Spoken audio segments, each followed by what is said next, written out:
ఎవరికి ఎప్పుడు దశ తిరుగుతుందో అని అంటూ ఉంటారు. ఆ జిల్లాను చూస్తే అదే చెప్పాలనిపిస్తుంది. ఎందుకంటే ఇప్పుడు ఆ జిల్లా జాతకమే మారిపోతుంది. ఒకనాడు ఏమీ కాకుండా ఉన్న ప్రాంతం సైతం ఇప్పుడు అదృష్ట రేఖను టచ్ చేస్తోంది. దాంతో అన్ని విధాలుగా దూసుకుపోతుంది. ఇంతకీ ఏపీలో ఆ జిల్లా పేరేమిటనే కదా? ఆ జిల్లాని అనకాపల్లి. అనకాపల్లి అనగానే కేవలం బెల్లం మార్కెట్, దాని చుట్టూ 1-2 చక్కెర కర్మాగారాలు అని మాత్రమే ఇప్పటి వరకు అందరికీ తెలుసు. కోర్స్ దేశంలో అతిపెద్ద బెల్లం మార్కెట్గా అనకాపల్లికి ఖ్యాతి ఎప్పుడూ టాప్లోనే ఉంటుంది. ఇక ఇప్పుడు అనకాపల్లి దశ మారబోతుంది. ఎలా అంటే వరుసగా అనేక పరిశ్రమలు అనకాపల్లి జిల్లాలోనే ఏర్పాటు కానున్నాయి. కూటమి ప్రభుత్వం పారిశ్రామిక ప్రగతి కోసం తలుపులు తెరిచింది. స్పీడ్ ఆఫ్ డూయింగ్ బిజినెస్తో ఏపీలో పరిశ్రమలను, పెట్టుబడులను పెద్ద ఎత్తున ఆకర్షిస్తోంది.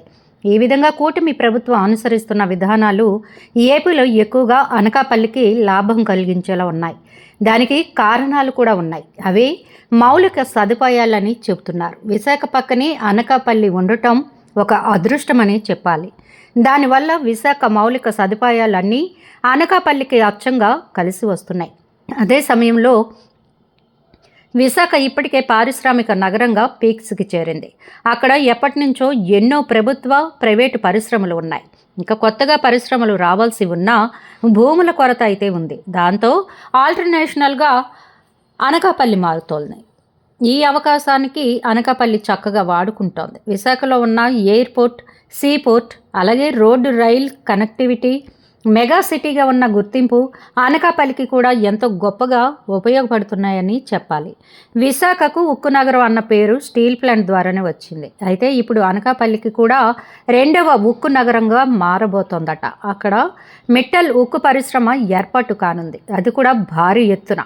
ఇది నిజంగా అనకాపల్లి దశను మార్చేసే భారీ పరిశ్రమ అని చెప్పాలి. అంతేకాదు రిలయన్స్ సంస్థ కూడా అనకాపల్లి వైపే చూస్తోందట. ఈ జిల్లాలోని రాంబిల్లి వద్ద ఫుడ్ ప్రాసెసింగ్ రంగంలో ఏకంగా 784 కోట్ల రూపాయల పెట్టుబడులతో భారీ పరిశ్రమ పెడుతున్నట్లుగా తెలుస్తోంది.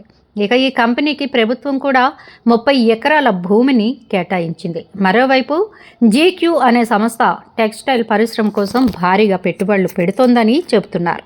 అలాగే ఇదే జిల్లాలో నర్సీపట్నం నియోజకవర్గంలో మాఖవరపాలెం మండలంలో ఎర్త్ మూవర్స్ సంస్థ ఏకంగా 1300 కోట్ల రూపాయలతో 100 ఎకరాల సువిశాల స్థలంలో యంత్రాల విడి భాగాల తయారీ ప్లాంట్ని ఏర్పాటు చేయనుందని సమాచారం. ఇవే కాదు, అనకాపల్లిలో meditech, green hydrogen city, clean tech manufacturing city వంటివి కూడా ఏర్పాటు కాబోతున్నాయని స్థానికులు చెప్తున్నమాట.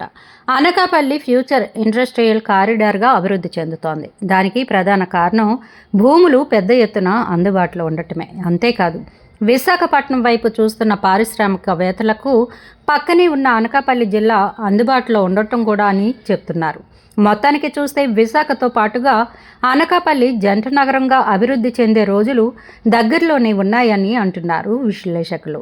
అనకాపల్లిలో భూములు ఇప్పటి నుంచే రెక్కలు విప్పుకుంటున్నాయంటే భవిష్యత్తులో ఈ జిల్లా ఏ విధంగా మారుతుందో అర్థం చేసుకోవాల్సిందే.